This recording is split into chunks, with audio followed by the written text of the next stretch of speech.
Hey, my friends, we will be right back to the show. But I have a question for you. Are you struggling with the impact of childhood trauma? Well, know that you're not alone. I'm here to let you know that I'm starting a brand new weekly coaching group that includes a year of life coaching, accountability, support, habit and goal setting, and more. I'm starting a waitlist for the group right now, and I'm only taking a handful of people. And I'll let you know that through this personalized coaching, we'll work together to help you understand how your childhood trauma has shaped your beliefs, behaviors, emotions, and will help you create a roadmap for healing and growth. Right now, you can schedule an absolutely free coaching session with me and get put on the wait list if you go to thinkunbroken.com. My friends, it's your time to turn your trauma into triumph, breakdowns into breakthroughs, and become the hero of your own story. And I'm here to support you in doing that. Just go to thinkunbroken.com to register for a free coaching call with me and to get put on the wait list for the brand new weekly coaching program. We'll be right back to the show. But before we do, I want to tell you about today's sponsor, factormeals.com, where if you go to factormeals.com/unbroken50 and use the code unbroken50, you can get 50% off your first order. That's factormeals.com/unbroken50. If you're like me and you are a person who is busy trying to create a life, heal, work on their health, wealth, and relationships, and not to mention deal with the day-to-days of normal life, you do not have time to be going to the grocery store and trying to figure out what you're going to cook every single day of the week. In fact, one time I did the math and I realized I was spending over 15 hours a week at the grocery store and cooking. When I added Factor, I got to use that time for myself, for my family, for my friends, for my community, and for my business. And so if you're in the place where you need some more support in the kitchen, head to factormeals.com/unbroken50 and use the code unbroken50 to get 50% off. Hey, my friends, we will be right back to the show. But I have a question for you. Are you struggling with the impact of childhood trauma? Well, know that you're not alone. I'm here to let you know that I'm starting a brand new weekly coaching group that includes a year of life coaching, accountability, support, habit and goal setting, and more. I'm starting a waitlist for the group right now, and I'm only taking a handful of people. And I'll let you know that through this personalized coaching, we'll work together to help you understand how your childhood trauma has shaped your beliefs, behaviors, emotions, and will help you create a roadmap for healing and growth. Right now, you can schedule an absolutely free coaching session with me and get put on the wait list if you go to thinkunbroken.com. My friends, it's your time to turn your trauma into triumph, breakdowns into breakthroughs, and become the hero of your own story. And I'm here to support you in doing that. Just go to thinkunbroken.com to register for a free coaching call with me and to get put on the wait list for the brand new weekly coaching program. Hey, my friends, we will be right back to the show. But I have a question for you. Are you struggling with the impact of childhood trauma? Well, know that you're not alone. I'm here to let you know that I'm starting a brand new weekly coaching group that includes a year of life coaching, accountability, support, habit and goal setting, and more. I'm starting a waitlist for the group right now, and I'm only taking a handful of people. And I'll let you know that through this personalized coaching, we'll work together to help you understand how your childhood trauma has shaped your beliefs, behaviors, emotions, and will help you create a roadmap for healing and growth. Right now, you can schedule an absolutely free coaching session with me and get put on the wait list if you go to thinkunbroken.com. My friends, it's your time to turn your trauma into triumph, breakdowns into breakthroughs, and become the hero of your own story.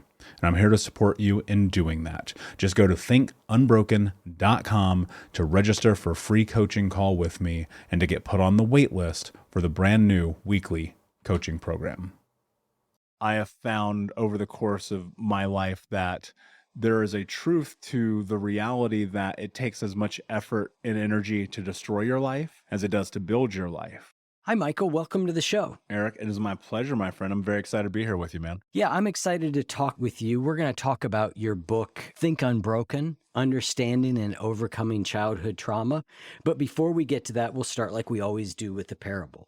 In the parable, there's a grandparent talking with their grandchild, and they say, in life, there are two wolves inside of us that are always at battle. One is a good wolf, which represents things like kindness and bravery and love. And the other is a bad wolf, which represents things like greed and hatred and fear. And the grandchild stops and thinks about it for a second and looks up at the grandparent and says, well, which one wins? And the grandparent says, the one you feed.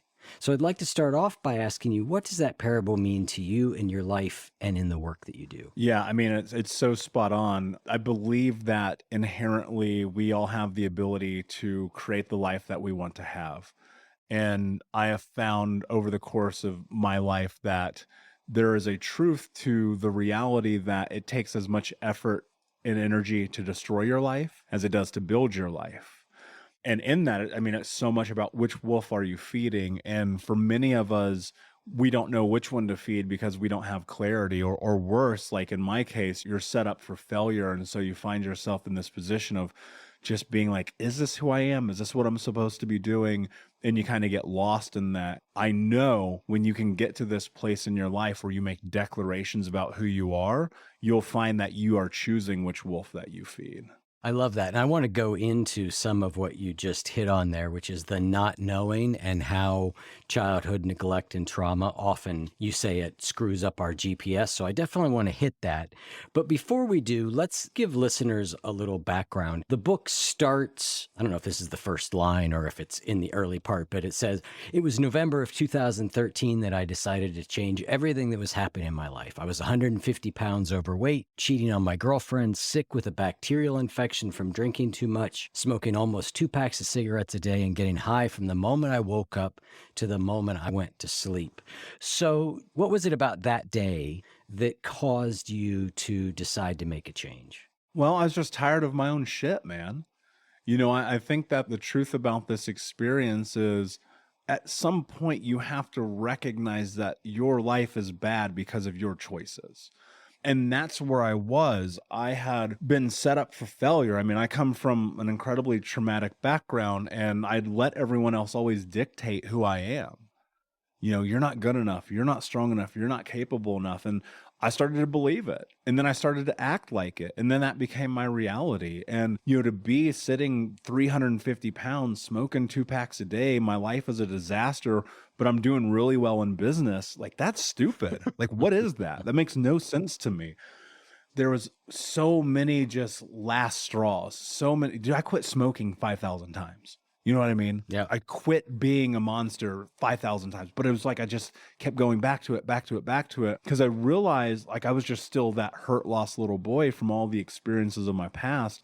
And as I was really starting to step further and deeper into this journey, it was on the backside of me putting a gun in my mouth. I was so miserable with my life, and I'm just like, this is not who I am. This is not what I want. Why does this keep happening to me? And I realized that it was happening to me because I was allowing it to happen to me. I realized that my life fell upside down because I had let all of the people ingrain and embed and groom me into believing that I'm supposed to be a loser. And Eric, I was a loser because I let them tell me that I was. And I was so terrified that I could be me. And the thing about this is so many people experience this, where it's like you're sitting here, you're looking at your life, you're like, why does this keep happening, right? And you're like, you can continue to be the victim, which I did really well, man. It was your fault, my parents' fault, community's fault, school's fault, Obama's fault. Like, dude, it was everybody's fault except mine. And we're not culpable for the bad things that happen to us as children. Like, let's be very clear. Like, I have scars, cuts, burns. My mother cut my finger off when I was 4 years old. Like, that's not on me. And the thing that I realized in that moment, as I was like reconciling all these experiences, was very simple. I'm no longer a child. And that to me hit me like a brick to the face, because it meant that I had to start taking accountability for the direction I wanted to go in my future. And what you're talking about is a really difficult and conversation to have, and it needs a certain degree of nuance, because what you're saying very unequivocally, It is not my fault for the damage that was done to me. It is not my fault for the patterns that may have kicked off, but it is my responsibility at this point to change it. I'm the only one. You make that point often in the book, like nobody is coming to save you. Yeah. There's no Disney moment. Like whatever it is that you think's about to happen where somebody's going to ride in on the white horse, like that ain't going down. It just isn't. And I wish it was, man. Like honestly, I swear to God, like I wish that life was so much easier for people. I wish that the suffering would go away. I wish that, that thing that you needed when you were a kid was given to you. Cause then you wouldn't have to be listening to this right now. And I would be obsolete and I would be doing literally anything else with my life. But that's not the cards that were dealt. That's not what we were given. That's not the reality of the world. And so you have to be willing to understand that everything that you do from this point forward is on you. And that's a hard pill to swallow because that means you have to take responsibility, radical responsibility for who you are. You have to own your mistakes, but also you have to own your amazing accomplishments and victories. You have to take your flowers, and that's one of the things I think people struggle with so much is because we're always told to be small, be quiet, walk on the right side of the hall, raise your hand to go to the bathroom. And I'm like, that's nonsense. Be big, be loud, be you, own your space. Don't apologize for being you ever. And that's one of the things I think that comes along with this healing journey is confidence. And ultimately, the only way you're going to build confidence is you're going to have to repeatedly do incredibly difficult things ad nauseum. And eventually, on a long enough timeline, you'll look at your life and it'll be different. Hey, what's up, Unbroken Nation? Just want to take a moment and invite you to be my guest at Think Unbroken Conference this November. That's right. Think Unbroken is hosting our Unbroken Con for free. It's 5 days of trauma transformation information with myself, special guests, and even some of the leading experts in trauma education from around the world. For 5 days, we're going to jump into what it means to actually take the steps to be unbroken. All you have to do is register for free at unbrokencon.com. That's unbrokencon.com. That's right. 5 days of trauma transformation information with me, special guests, and some of the world's leading trauma trained experts for free for 5 days this November. More details to come. But in the meantime, go to unbrokencon.com to register. And I'll see you there. I don't want to spend a lot of time on it here, but let's spend, 1 minute on your trauma background. I mean, you mentioned some of it. Your mom cut off your finger. We could stop right there. That would be sufficient. Yeah. But there's more to it than that. Kind of give us a quick run through of it, just so listeners have a sense of kind of where you're coming from. Yeah, man. So mom was a drug addict and alcoholic, cut my finger off when I was 4. My stepfather, super abusive, the kind of guy you praise never your stepfather, put me in the hospital multiple times, never met my real father. I was like, oh, he must be out saving the world. No, that fool just did not come. And I was homeless as a kid. I lived with 30 different families between like 8 to 12 years old, getting bounced around place to place to place. My grandmother adopted me when I was 12. And I'm biracial, black and white, and my grandma was an old racist white lady from a town in Tennessee you never heard of. And so insert identity crisis. I got high for the first time when I was 12, drunk at 13, expelled from school at 15, must have been in 100 fights, stole 100 cars, got shot at by the cops, watched my 3 childhood best friends get murdered. I mean, we can keep going. Yeah, we got sexual abuse in there. Let's not forget that. Well, there's that. There was a religious abuse growing up in the Mormon church. There's this thing called the ACE survey, ACE study, and it's a great marker for long-term health ramifications. And, I answered yes to all 10 of those questions. Like, look, it's not a competition. I want to be very clear about this. Right. I have the worst childhood of anyone I've ever met. And I've met some people who had some dark shit happen to them, but it's like, you know what? That's what I was dealt, man. Those were the cards, and I can't change it. I can't change the abuse, the homelessness, the evictions, the sexual abuse, the religious abuse. I can't change any of it, right? It all shapes and forms who you are. And let me assure you, man, I've had to spend a lot of money and a lot of hours to be able to even be functional to where I am now. And I look at my life and I go, but I'm still not even close to where I'm going. And I think that's the thing. I made a decision. I'm not going to be a damn victim anymore. And you've got to be willing to rise. I wrote in the first book, I said, my life was like standing inside of a house that I had set on fire. And I was holding the matches. That's what it felt like, man. I was like, damn, I'm burning everything down all the time. Relationships, friendships, community, money. I mean, I was making 6 figures with a Fortune 10 company with no high school diploma or college education. And I'm in debt like 40 grand. It's the chaos. I'm ruining every relationship. I'm ruining my body. The thing I hate more than anything that people who had traumatic experiences say is that I thrive in chaos. You shouldn't have to. Like, that's crazy to me, man. And so I had to discover through discomfort that on the other side of chaos is calm, and be willing to thrive in that. And that's been the journey. So you just a minute ago said, I made a decision, right? And I'm curious about that because we make decisions, and then if there's trauma in our background or mental illness in our background, we're not one person inside, right? There's all these different parts of us running around. So Michael makes a decision, but the next day there's loud screaming voices going, no, dude, like do this, do that. How do you make a decision like that that acts as an anchor point that you keep coming back to again and again? Yeah. Look, that's such a great point, man. I remember making that declaration after looking in the mirror and being like, I'm going to change my life. I wish I would have wrote this in that book. And when I revise it, because I'm going to actually add this.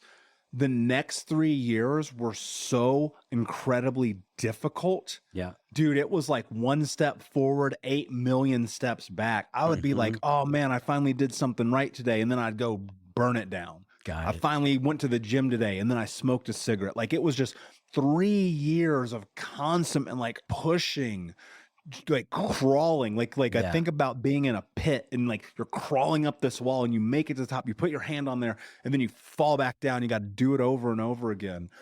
And what happened was I looked at my life, dude, and the real truth of this, and I didn't write about this in the book either. It's actually been kind of a weird thing that I've been sharing recently. I used to call myself a terrorist. I used to go in the mirror and look at myself and call myself a terrorist because, Eric, I don't negotiate with terrorists. And what happened was it started to be this mind game I played with myself to force myself into the discomfort. Because you asked, how do you like make that North Star? And I looked at my life and I said, I've let myself down in the same way that everyone else has always let me down. And I was just so tired of it, man. I just said, no more. Yeah. Go do it anyway. Deal with it. Suffer, right? And I hate to use this word, but I don't have another word to use. I believe that you have to some extent suffer through creating your life, because rehashing the past is suffering. Going to the gym and losing 150 pounds is suffering. Writing books is suffering. Like, there's different levels of it, right? Yeah. And because I was so clear of not negotiating with myself, I said, no excuses, just results, right? It's a huge part of this book. It's a huge part of the narrative. And the book's not even necessarily about me, right? There's parable in it, right? In my stories, but like the reality is it's about tools. And the tool that I believe is the greatest tool in the human experience is the mindset that you take into everything that you must face.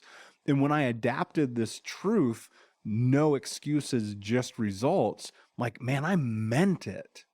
I meant it because I knew that if I didn't force myself, literally force myself into what's next, I would never be here talking to you. Yeah. And that forcing, that process is about understanding what you're capable of doing. Because one of the things that I do believe people do not understand about trauma, dude, it's not the finger, right? It's not that. It's not the cuts. It's not the burns.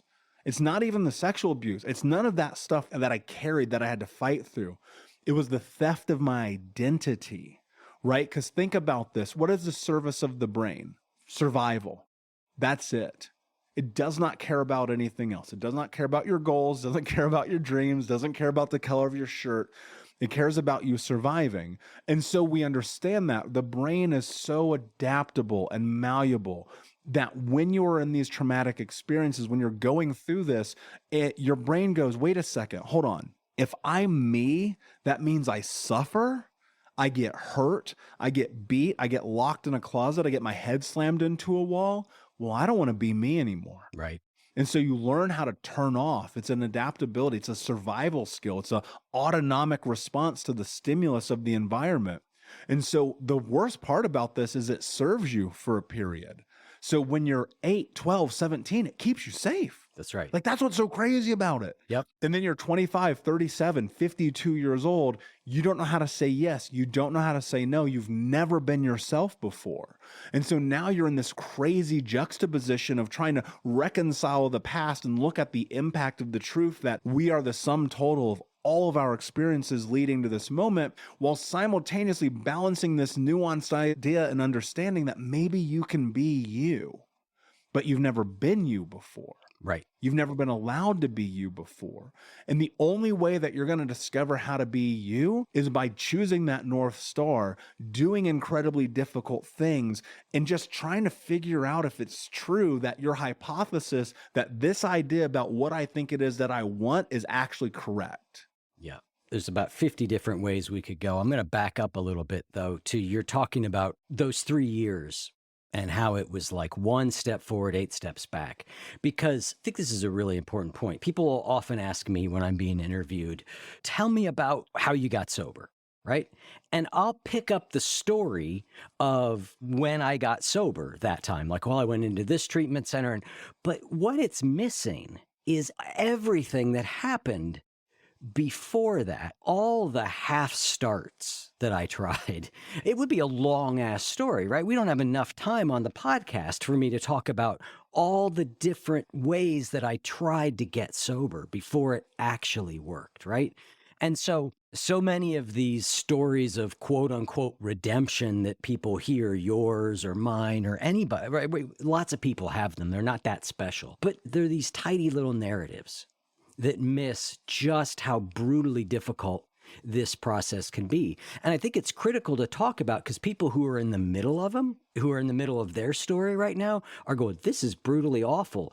And I must be doing something wrong. And I'm like, no, you're not. You're not. This is hard. Dude, I'm a decade in and I'm still in the middle of this. Right. Yeah. You know what I mean? It's kind of like always being in recovery. Like you're always like, I'm just trying day in, day out. But like I had been going to therapy. Like I'd been going to therapy for years. I've been going to therapy since I was 7 years old. But I learned how to not tell the truth to therapists because I thought it was safe. And then they'd go tell my parents what I said. And so you learn to turn that on. I'm like, all right, cool. I'm just going to go pay this fool hundreds of dollars a week and I'm going to lie to him.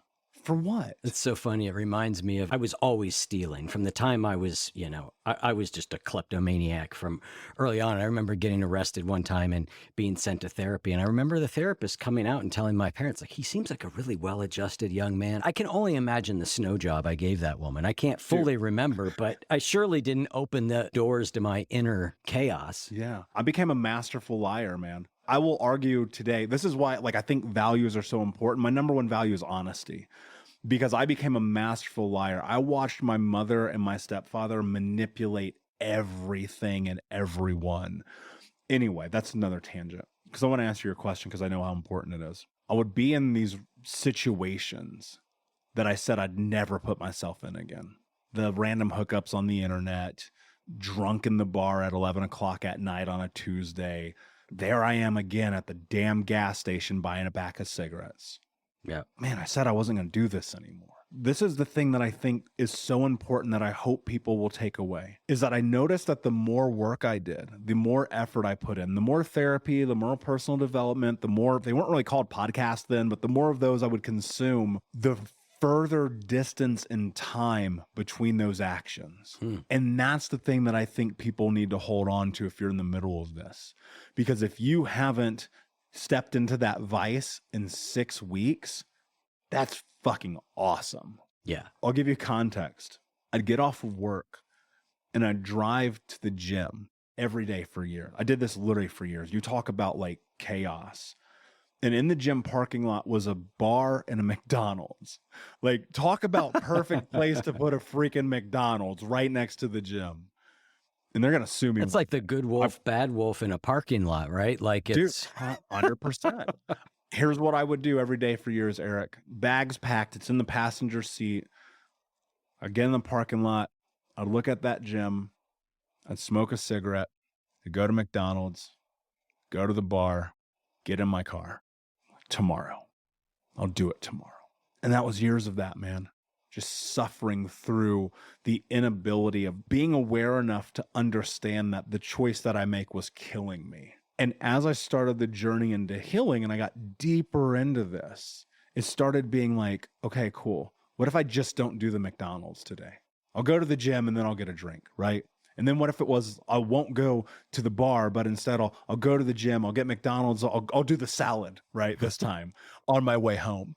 And it was just like this iterative process again and again and again and again. And now I haven't had McDonald's like 20 years, right? Well, 10 years, excuse me. And so I think about that and I'm like, this process, it sucks. Dude, it's so freaking hard. But again, what happened was, even though, and here's where people will get caught up and they'll be like, but I thought you said you don't negotiate with yourself. I don't, but it's just, you are learning. Yes. You're going through this process of understanding who you are, what you're actually capable of doing. Because if you've never been allotted the space to do this before, you got to give yourself some grace. And I say that because, think about this, Eric, we've never had this conversation before. This is the first time we have ever done this. Yep. You are going through this process of the human experience and discovering things that you've never been exposed to, right? So in that space in which you're like, all right, I'm trying to be sober. I'm trying not to hook up with strangers. I'm trying to go to the gym. I'm trying to eat well. Like, you're learning through failure, right? John Maxwell writes an amazing book called Failing Forward. I believe everyone should read, because it's so much about this idea of like, yeah, you're going to fail towards your goal. You're going to fail forward. You're going to trip over the finish line, right? But you're going to make it there if you keep going. And then now I look at my life and I go, I don't get drunk. I don't eat fast food. I'm 150 pounds lighter. I don't smoke cigarettes. I don't get high when I wake up. It's not that I don't still have my moments, because dude, sometimes a movie will come on, they're like smoking a cigarette. I'm like, damn, I want a cigarette right now. And I go, no, you can't have one, dummy. It's not allowed. And so it's that thing where the triggers are always going to be there. But if you adapt these tools and you bring them into your life, when you have them, whether it's, you have a sponsor or you have a coach or you have that meditation or that journal, you go to that thing instead of the vice. And in a long enough timeline, you'll find that 6 weeks turns into 6 months, into 6 years, into the rest of your life.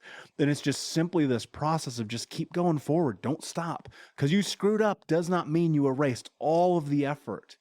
You don't rewind time. Time's gone forever. I'll tell you something really interesting. If people understand what I'm about to say, it'll change things for them. When I go to restaurants and I put my name on the list and it says time, I write now, because the time is now. That is the time it is. And so if you are willing to understand that right now is the thing that matters the most, not yesterday and not 10 minutes from now, but right now, the choice you're making in this moment is the thing that matters the most, it will change the trajectory of your future forever. Hey, Unbroken Nation, we'll be right back to the show, but I wanted to let you know that you can grab a copy of my first book, Think Unbroken, Understanding and Overcoming Childhood Trauma, for free. If you go to book.thinkunbroken.com, you can download the PDF ebook version of the book and get everything that I know about the baseline of healing trauma for free, downloaded to your email right now. Just go to book.thinkunbroken.com to download your copy of Think Unbroken, Understanding and Overcoming Childhood Trauma for a PDF for your phone. Again, that is book.thinkunbroken.com. You talk about how trauma really corrupts, you call it your GPS system, right? And it's got you thinking that what you really need is a Big Mac. What you really need is a drink. What you really need is a cigarette. And those voices don't go away, right? So how is it that you were able to sort of decide who you really are and which of those voices you want to listen to and which of those voices you don't want to listen to? And I'm just going to add to that a little bit, because part of the problem is that all those voices talk in our voice. They all sound the same. It would be great if the one that told us to do the self-destructive thing sounded like the Tasmanian devil. It would be easy to be like, that's not the right voice, right? So they talk in our voice, and sometimes the ones that are pushing us in quote unquote the wrong direction are really loud, and the one that's saying, here's who I am, here's who I want to be, is very quiet. How do you stay oriented? Yeah, that is the question, right? Like, literally, if I could make a pill and sell it, I'd be the richest person on planet freaking Earth. Yes, indeed. Because that is the question. Ultimately, I think it comes down to understanding a really fundamental truth about this, is that this thing right here called a pen is the most powerful tool you'll ever own in your life. And what I did in the beginning is I sat down with a piece of paper and I wrote who I wanted to be. I wrote it out top to bottom. Massive, massive, massive clarity.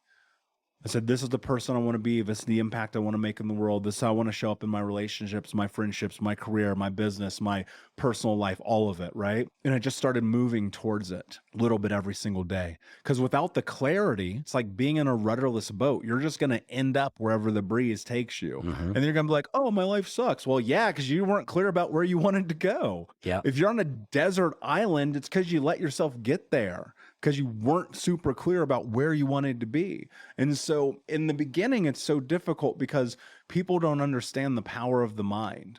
I truly believe what I'm about to say more than anything that I will ever say. In front of me, there's a sign that says, mindset is everything. I believe that so inherently in my soul, in my body, that I mean, it's the most true thing that I know. But in this personal development space that I live in, everybody's always like, mindset, mindset, mindset. But nobody tells you what it is. So I'm going to tell you what it actually means in a practical way that will help you navigate those voices. Because I promise you, man, they don't turn off. I tell people when they come into coaching with me, I'm like, man, this is the rest of your life game. Don't think that this is just going to be over because you did some coaching. It ain't. I promise. This is the rest of your life game. But one of the most important tools you have in this game is mindset. And mindset means this: what you think becomes what you speak become your actions, and your actions become your reality.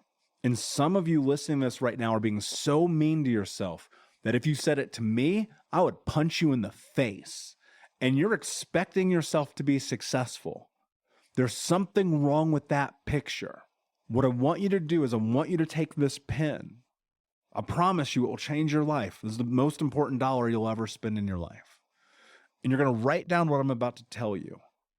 And then you're going to convince yourself that this is true.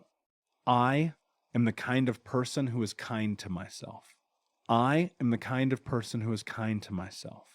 And I know what you're thinking, Michael, you're 6'4", covered in tattoos, gold nose ring. What do you know about kindness? Everything. Because here's the truth about it. If it is true, which I believe it is, that what we think becomes what we speak, and that becomes our action and our reality, then if we're operating through a scope of kindness, when we are faced with making the difficult decisions and hearing those voices battle back and forth, you have the mechanism for deciding which one is louder. Because you'll ask yourself, when you're in challenge, when you're in struggle, when you have to do the difficult thing, what would a kind person do right now? How would a kind person show up? What would kindness look like? How do you deploy kindness in this moment? And then because you're thinking that, you will act that. And because you act that, that will become your reality. Because Eric, dude, I don't know about you, but the voice that says you're a loser, you're not good enough, you're not strong enough, you're not capable enough, you're fake, like that voice never fucking turns off. But I don't listen to that voice because I operate through kindness, because I have clarity about who I am and my goals and my mission. And when you start to add on other layers of this, because dude, it's like putting together a cake. You got to throw all the ingredients in, right? And when you add on the layer of like your values, my values are honesty, kindness, leadership, self-actualization, and no excuses. Those values become a funnel for the decision-making that I'm making every single day. Great example. You invite me to come on the show. I listen to the show. I go, I'm not in alignment with the show. It's not going to move me towards my goal. I don't do the show. Or it does, so I am, so I'm here. But I have to filter it through my value system first, because if I don't, then I don't have clarity about whether or not it's moving me forward. Dude, this applies to dating, to the food you eat, to the things you consume and watch on television, to the internet, to your phone, to your body, everything. Because when you start operating and understanding that mindset is everything, it changes when you are in that moment of those voices going to war.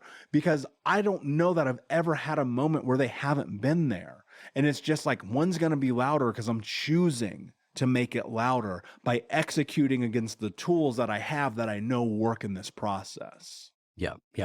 So you're saying basically you get clear on your values or some orienting ideas. I'm going to be kind to myself.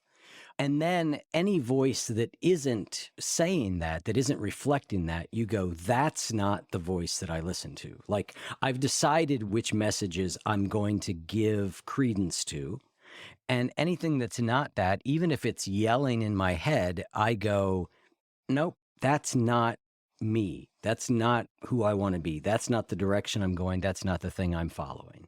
Which is easy to say and very hard to do, of course. Like, to your point. Let's go a step deeper, because I'll tell you exactly why what I said is not going to work for people. I will lay out exactly the roadmap for why what I just said is going to leave somebody in 4 minutes from being like, that's nonsense. Because one of the things that you have to understand is causation and correlation. There is a direct connection to everything that's ever happened in our life that has led to this moment. We're the sum total of all of our experiences. Yep. And so that means every single thing that has ever happened in our life informs us. And so think about, I'll paint a picture. Let's say you're in 3rd grade and you're coloring a house, and Miss Smith comes up to you and you just colored the moon purple, and she chastises you and criticizes you in front of the whole classroom. And they go, Eric, the moon's not purple. And all the kids laugh at you, and they don't play with you at recess. And then your brain goes, oh man, when I'm creative, when I'm artistic, when I try to do something that makes me feel like me, they laugh at me.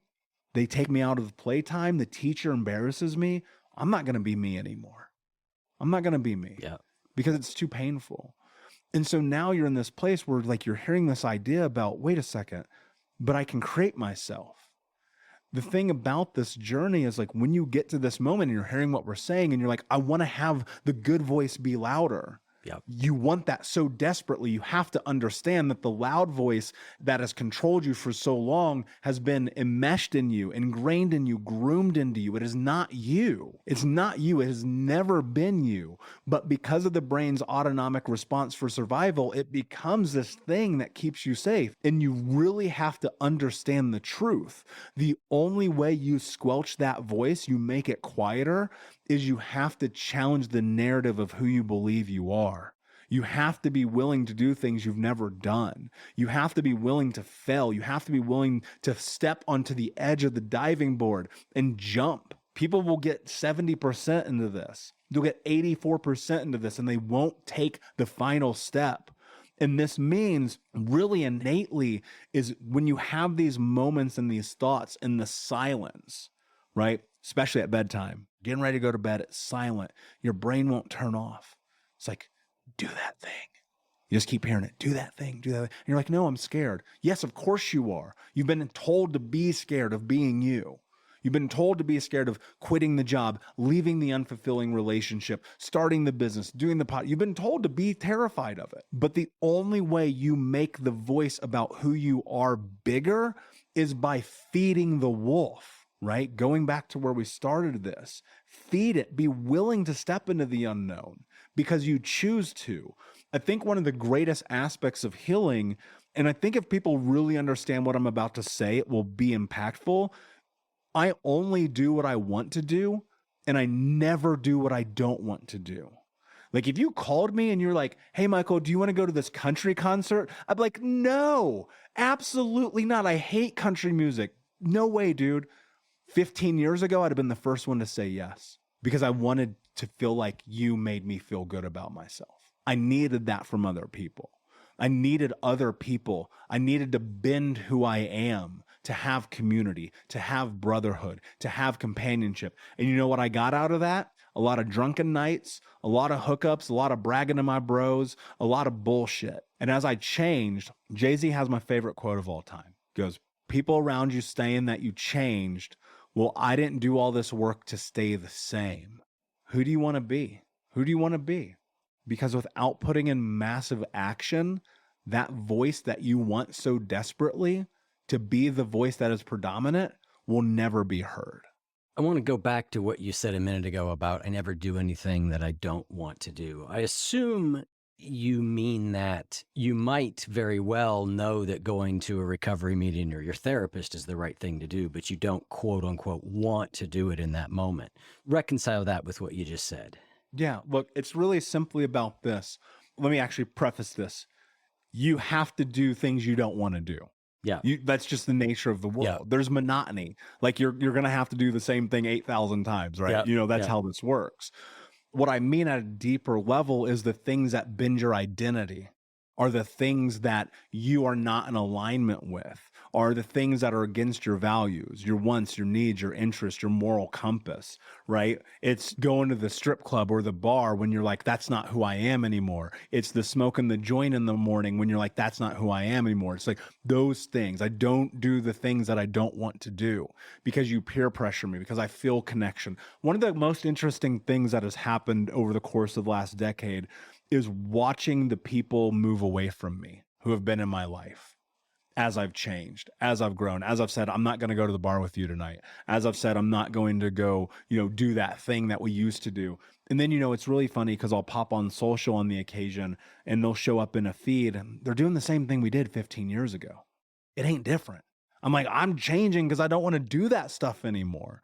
Right. And that's what that means is you taking full ownership over who you are in all aspects. And I literally mean all aspects. I mean your career. I mean your relationship, the food you eat. Like if you're like, I hate coffee and you're going and drinking coffee because you want to fit in with somebody, you need to question and check yourself.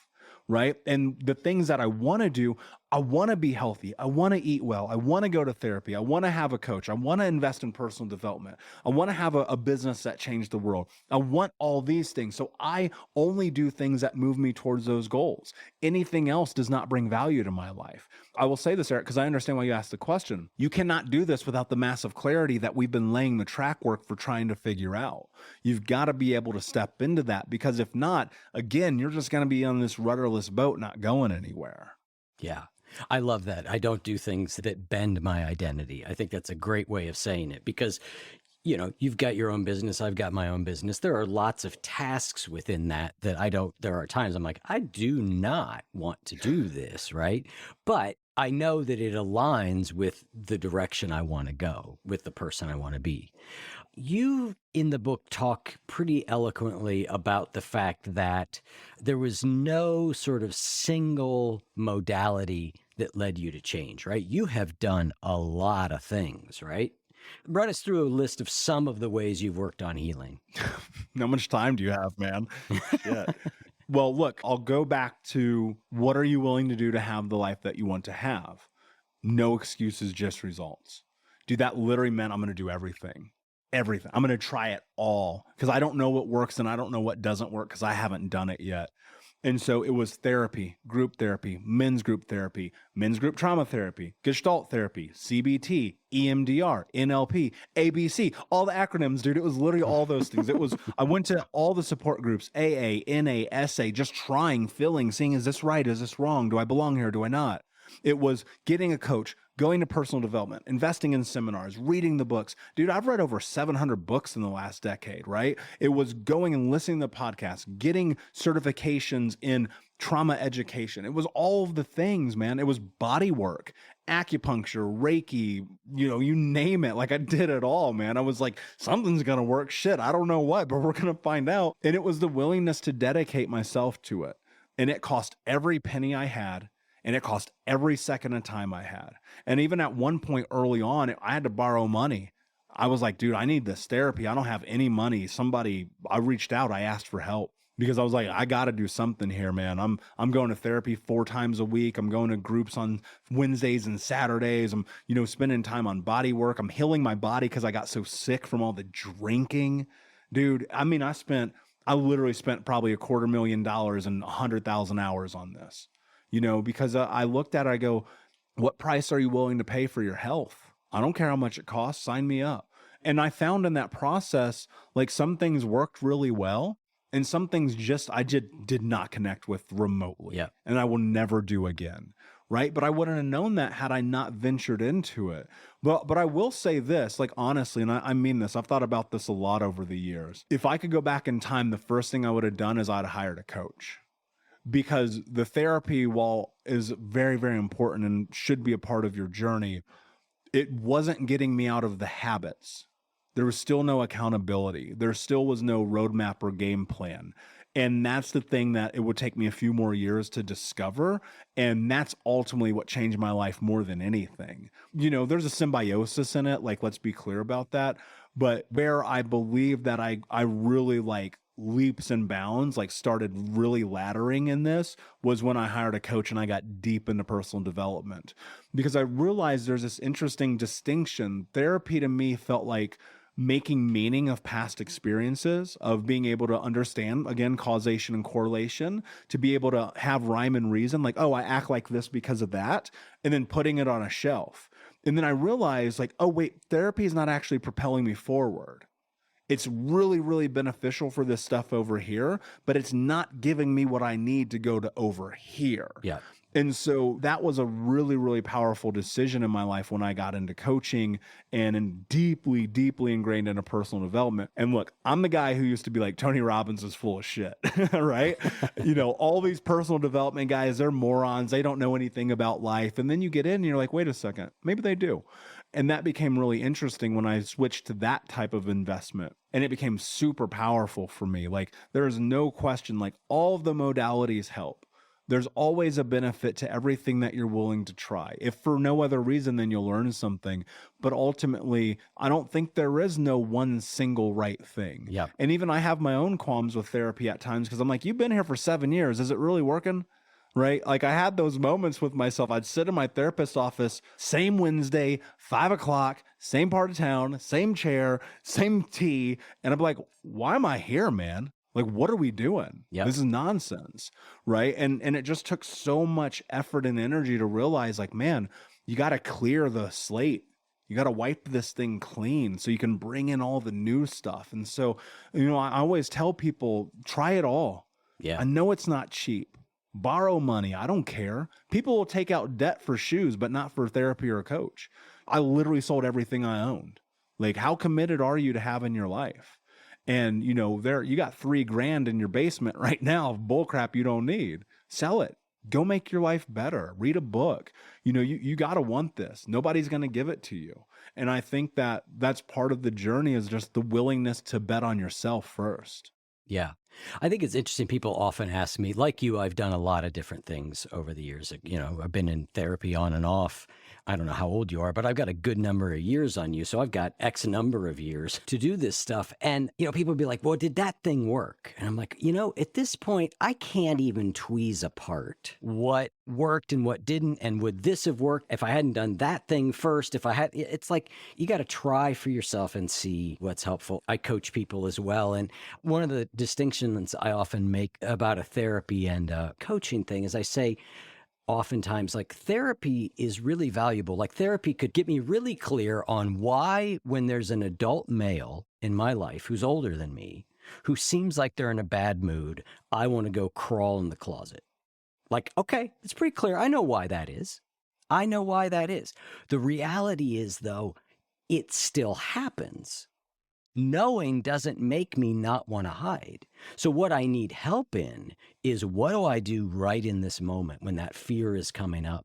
When I'm in that situation that has paralyzed me in the past? How do I stay in it? And that's really where I think coaching can be helpful, because it's really focused on right now or moving forward. Yeah, 100%. And I think that societally, everyone's like, therapy. And I'm like, yes, but, and. That's right. That's Right. right. Yes, and for sure.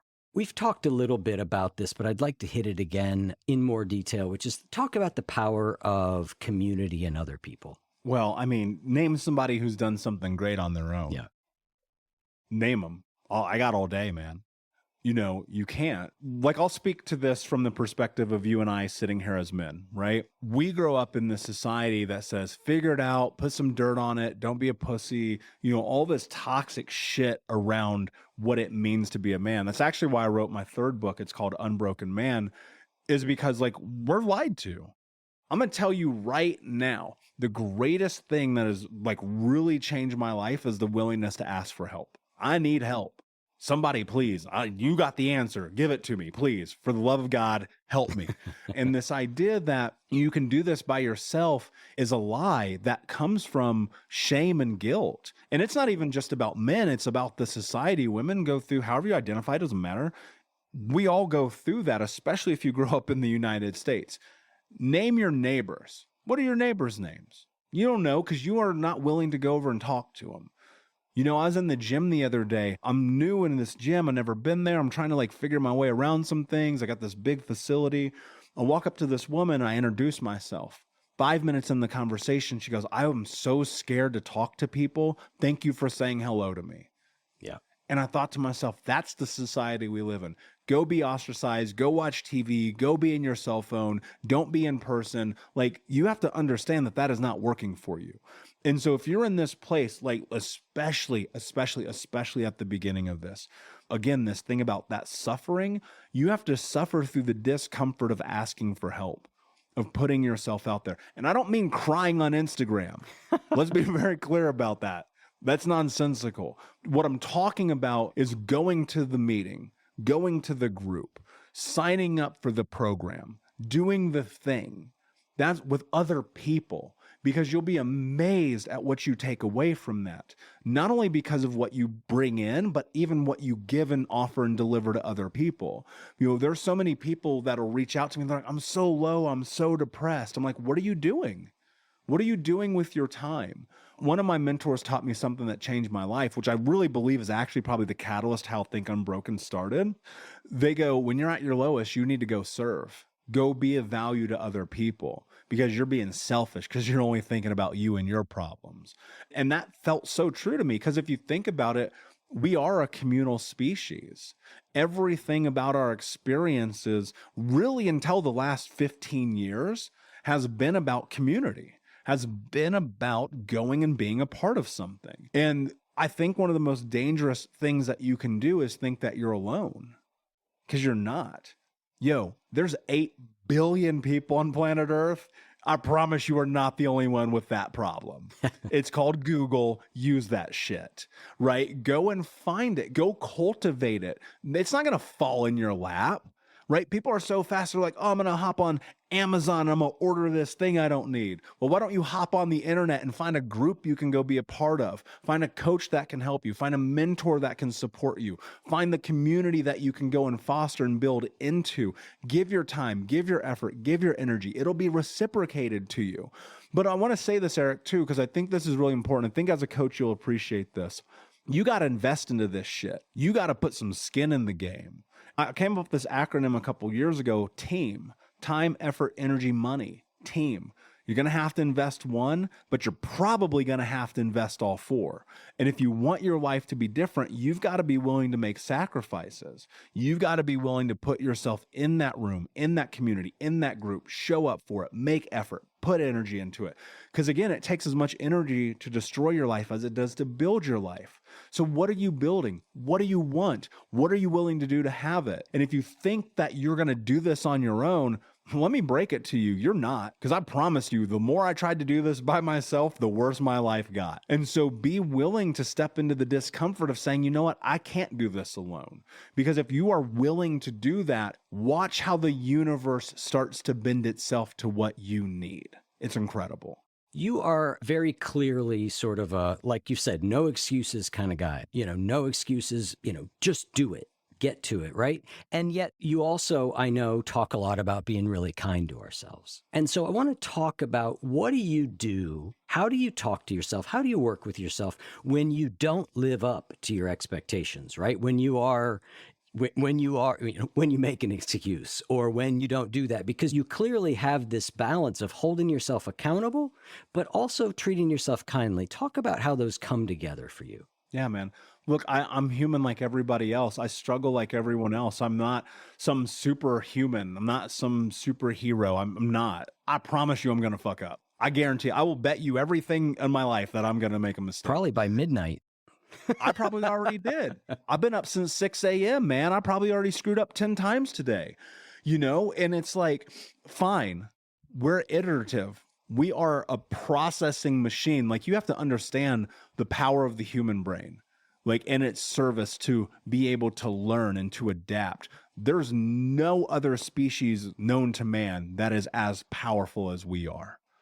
And when you recognize that, first and foremost, I don't allow myself to talk to myself negatively. I don't. I refuse it. It's a non-negotiable for me. You will never hear me put myself down, ever. I took that out years ago. Even the notion of it, nah, I don't align with it. And so that becomes precedent. Now, let's be clear about this, because you're like, well, what happens when you do screw up? And I screw up massively. You know what I do? I own it. Yep. I totally screwed that up. I dropped the ball. I messed that thing up. I made a mistake. I fell back. I did the thing I said I wasn't going to do. Yes, I did that. I own it 100%. I'm sorry. I learned something. I understand. Here's where that sorry comes into play that I think people need to factor in as well. What did you actually learn from that mistake? Yeah. And how are you going to adopt that into your life? Because guess what? The thing about this is, often, especially the deeper, I think you'll agree with this, the deeper you get into this work, you start to identify your triggers better, right? Same reason you're like, oh, wait, older guy than me, I run and hide. Got it, copy, right? But now you know that trigger. And I think that's what mistakes do for you. They give you the ability to recognize the triggers. And when you can do that more effectively, that's where that gap in time really starts to show itself. And so in these moments where I make a mistake, where I screw something up, where I go against my character, I go, there was some reason why that happened. I need to uncover that reason. And look, going back to the point about therapy, I've had the same therapist for 5 years, and I will literally call him and be like, I got this dude on speed dial, because it's like, I don't need therapy every day. I don't need it every month even. But about once a quarter, I'm like, hey, man, I need to talk to you. You know what I'm saying? And so that's the thing about this. Be willing to find out why.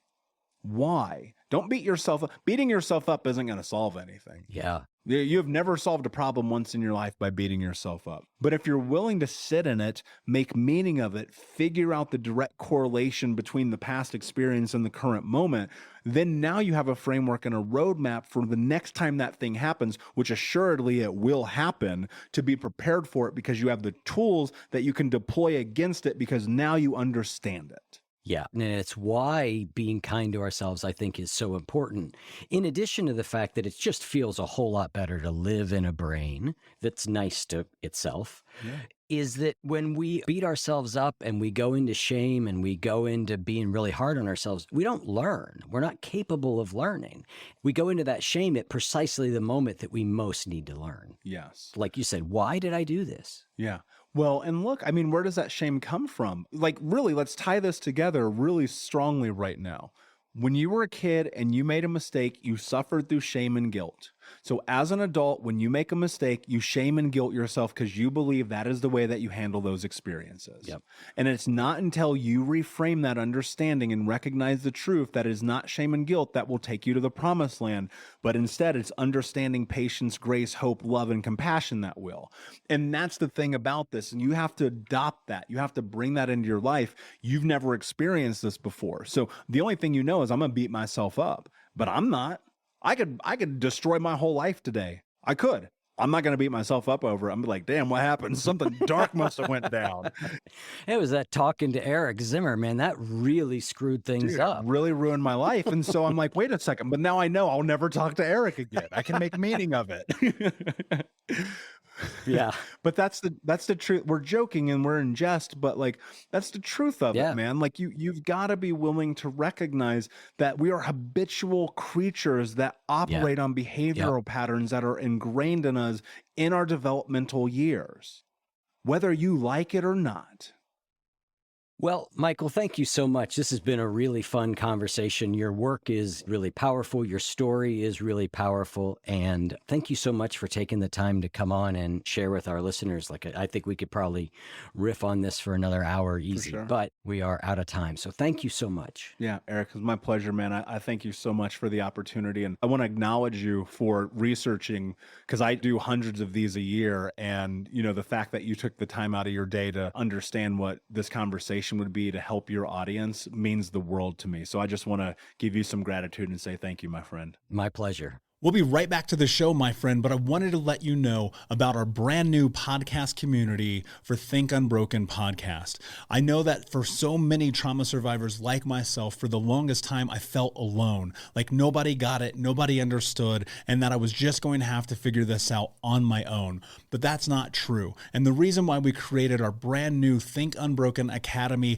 podcast community is so that we can bring all the members of the Unbroken Nation together in a place where we can learn, grow, heal, change, and transform our trauma into triumph. I would love to have you come and be a part of the brand new community. Just check out thinkunbrokenacademy.com or click the link in the podcast description. And I cannot wait to see you there, my friend. Again, just head over to thinkunbrokenacademy.com. And until then, be unbroken. Thank you so much for listening to Think Unbroken. Please share this episode with someone who could use it and help us move forward in our mission of ending generational trauma in our lifetime. And if you would, please take 5 seconds to pop on iTunes or Spotify, hit that 5-star, leave a review, and you can also reach out to us on social at Michael Unbroken or at Think Unbroken. And of course, you can check out our YouTube channel at Think Unbroken. Thank you for being a part of Unbroken Nation, my friends, and until next time, be unbroken. Hey, my friends, we will be right back to the show. But I have a question for you. Are you struggling with the impact of childhood trauma? Well, know that you're not alone. I'm here to let you know that I'm starting a brand new weekly coaching group that includes a year of live coaching, accountability, support, habit and goal setting, and more.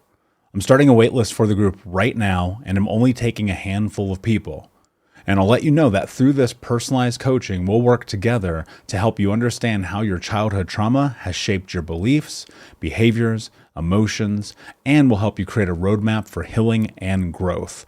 Right now, you can schedule an absolutely free coaching session with me and get put on the wait list if you go to thinkunbroken.com. My friends, it's your time to turn your trauma into triumph, breakdowns into breakthroughs, and become the hero of your own story. And I'm here to support you in doing that. Just go to thinkunbroken.com to register for a free coaching call with me and to get put on the wait list for the brand new weekly coaching program.